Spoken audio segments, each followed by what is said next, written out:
முதலமைச்சர் ஒரு நெல்மணி கூட மழையில் நடையக்கூடாதுன்னு சொன்னார். ஆட்சிக்கு வந்ததையுமே ஒரு நாள் தொலைக்காட்சியில் பார்த்துட்டு என்னையும் அக்ரி மினிஸ்ட்ரியும் அண்ணன் எம்ஆர்கே பன்னீர்செல்வத்தை வீட்டுக்கு அழைச்சார். எங்கே இருக்கீங்க கேட்டார். வீட்டில் இருக்கேன் சென்னையில் அப்படின்னேன். அவர் எம்ஆர்கே எங்கே இருக்காருன்னுட்டு அவரு பார்த்தோன்னா வீட்டில் இருக்காருன்ட்டு சரி அவருக்கு ஃபோன் பண்ணிவிட்டு அவரே வர சொல்லுங்கள் நீங்கள் வந்துருங்க அப்படின்னாரு. வீட்டுக்கு போனோம். இரவு ஒரு 8 மணி இருக்குது. இப்படி மழையில் நெல்லெல்லாம் நலையுது பார்த்தீங்களான்னாரு. ஆமாம் நான் இதெல்லாம் நான் எல்லா நாளைக்கு சிஎஸ் பெற்ற நான் சொல்லியிருக்கேன். நாளைக்கு சிஎஸ் தலைமையில் மீட்டிங் வச்சு தமிழ்நாடு முழுக்க இருக்கிற எல்லா கலெக்டரோட விசி வைத்து நெல் எங்கேயும் நலையக்கூடாது. அது போர்க்கால அடிப்படையில் அரசாங்க கட்டணமாக இருந்தாலும் சரி, மற்ற ஏதாச்சும் உங்கள் அக்ரி டிபார்ட்மெண்ட்டு மற்ற எந்த டிபார்ட்மெண்ட்டில் பில்டிங் கட்டி இருந்தாலும் அந்த கட்டடத்தில் நெல் மூட்டை கொண்டு போய் தற்காலிகத்துக்கு சேமித்து வைங்க, மழை நலையக்கூடாதுன்னு சொன்னார்.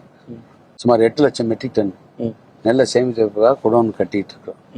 ஓரளவுக்கு முடிஞ்சிச்சு. இப்போ பண்ணி நடந்துட்டு இருக்கு. எங்க நடக்குது? அது எல்லா மாவட்டம் தமிழ்நாட்டில் நெல் எங்கெங்க அதிகமாக வருது எல்லா இடத்துலையும் கேட்டோம். ஓகே. அப்ப இனி வரும் காலங்களில் மழை பெஞ்சா விவசாயிகளுக்கு எந்த பிரச்சனையும் வராது.